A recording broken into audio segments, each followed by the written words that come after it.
Azərbaycan Dövlət Pedaqoji Universitetində Filologiya Fakültəsinin təşəbbüsü ilə 1-ci Türkoloji Qurultayın 100 illik yubileyinə həsr olunmuş beynəlxalq elmi konfrans keçirilib.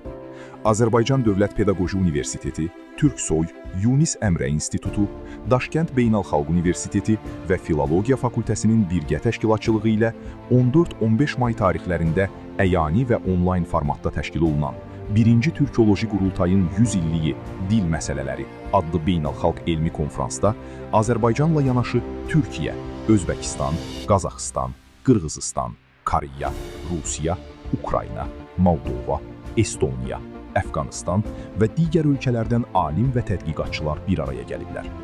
Tədbir iştirakçıları əvvəlcə Fəxri Xiyabanda ümumilli lider Heydər Əliyevin məzarını ziyarət edib, Ulu Öndərin məzarı önünə çiçəklər düzərək ruhunu ehtiramla yad ediblər. Açılış mərasimində dövlət rəsmiləri, təhsil ictimaiyyətinin nümayəndələri, universitet rəhbərliyi və professor müəllim heyəti, eləcə də Azərbaycan və xarici ölkələrin tanınmış alimləri iştirak ediblər. Konfransı giriş sözü ilə Filologiya Fakültəsinin dekanı dosent Könül Həsənova açıb.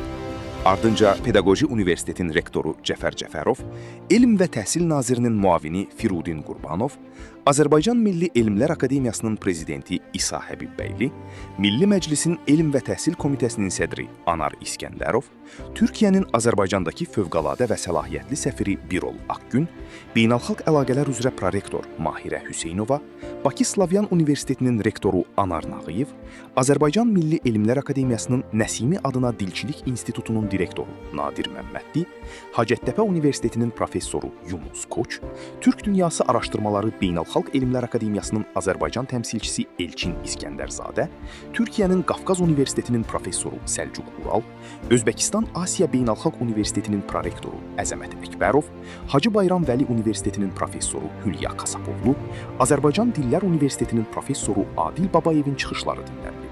Rəsmi açılış mərasimindən sonra konfrans öz işini bölmə iclasları ilə davam etdirib. Konfransın ikinci günündə xarici qonaqların Şamaxı şəhərinə səfəri baş tutub.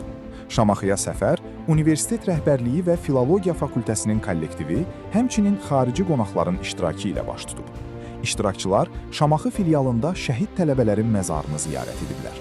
Ardınca Şamaxı rayon İcra Hakimiyyətinin başçısı Tahir Məmmədovun iştirakı ilə ümummilli lider Heydər Əliyevin abidəsini ziyarət edib, onun abidəsi önünə çiçəklər düzüblər. Daha sonra iştirakçılar Şamaxı Astrofizika rəsədxanasında olublar. Səfər qonaqların qədim tarixə malik olan Cümə məscidinə ziyarəti ilə sona çatıb.